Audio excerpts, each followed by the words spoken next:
It's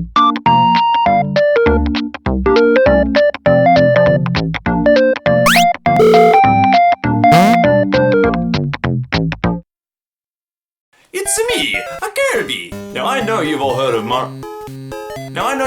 Mario before. He's one of the most, if not the most, iconic game character in video game history, right up there with Halo and Zelda. It's true, we've all grown up with Mario, whether directly playing the games he's in or even hearing about the games he's been in, which is a lot of them.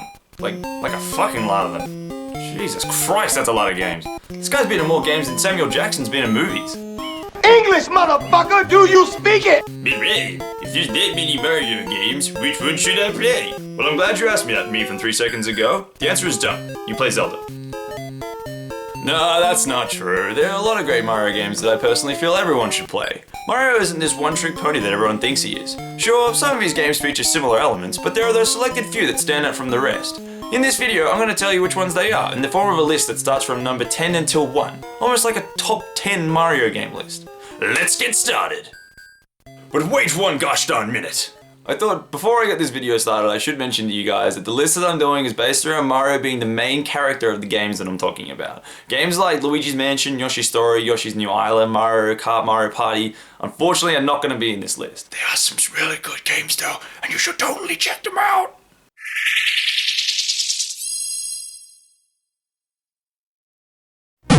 Nintendo! Starting our top 10 list is Mario & Luigi Superstar Saga. This is an RPG Mario game that deviated from the traditional platform style of Mario. The game starts off with Princess Peach losing her voice and having it replaced with Explosive, which Mario has to get back, and much to his dismay, Luigi as well. The game is turn-based related and has the player select which enemies to hit, decide which moves to use, and then execute them. The game is focused a lot more around story than gameplay, which makes it interesting. Funnily enough though, they throw a lot of comedy into the mix, such as Toad seeing Mario in the shower, or Luigi getting mistaken for Mario frequently. The combat is interesting and the environment is fun to explore. Plus it's fun to watch all the horrible things that happen to Luigi.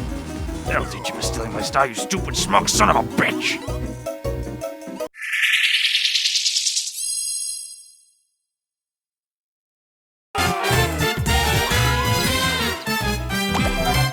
Now, while I'm sure the entire idea of this game was just an excuse to put Peach in a cat outfit, it was still pretty fun. Super Mario 3D World was the first platforming multiplayer Mario game that had a 3D environment. The game itself has some new power-ups like the cat suit and the double Mario ability, and it plays a lot like Super Mario 3D Land for the 3DS. One issue it did have was its camera, which seemed to struggle a bit in multiplayer.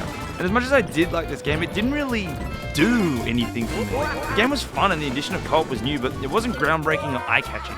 Also, what the fuck is this? Ugh.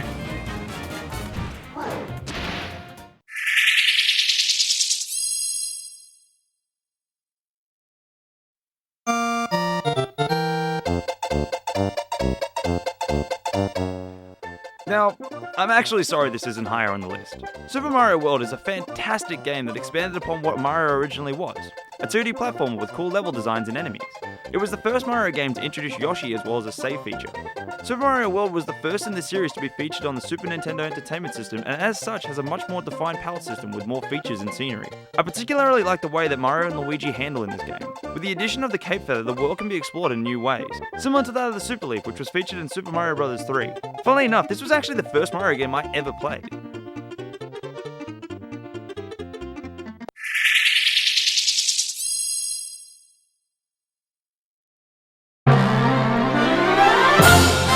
Super Mario Galaxy 2 was released on the Wii and was a sequel to Super Mario Galaxy, which we'll get to later. Expanding upon its predecessor was the inclusion of new power-ups, levels, and enemies. One of the main features introduced was the addition of Yoshi, who also has his own feature which can be executed by eating certain fruits. One of my more favourable levels was a level with Yoshi in which you have to continuously eat dash fruits in order to complete it. While I really did thoroughly enjoy playing as Mario, I think I much preferred being able to switch to Luigi at any time and then just jump off an edge. Luigi, just don't steal my stars, okay?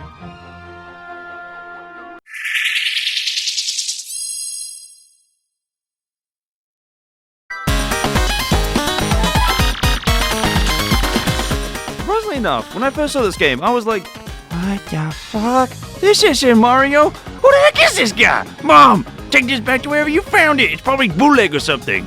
When I actually stopped throwing a hissy fit and sat down to play it, I found it was a really fun game. Paper Mario 1000 Year Door is another RPG-style Mario game that is a sequel to Paper Mario on the Nintendo 64. This There's a lot of fun and useful characters in Thousand Year Door, some of which include a female Goomba, a Koopa with a broken nose the entire game, a very sexual Cloud, an annoying Yoshi, a ghost, a bomb, and a mouse. At least you can play as Bowser at some point.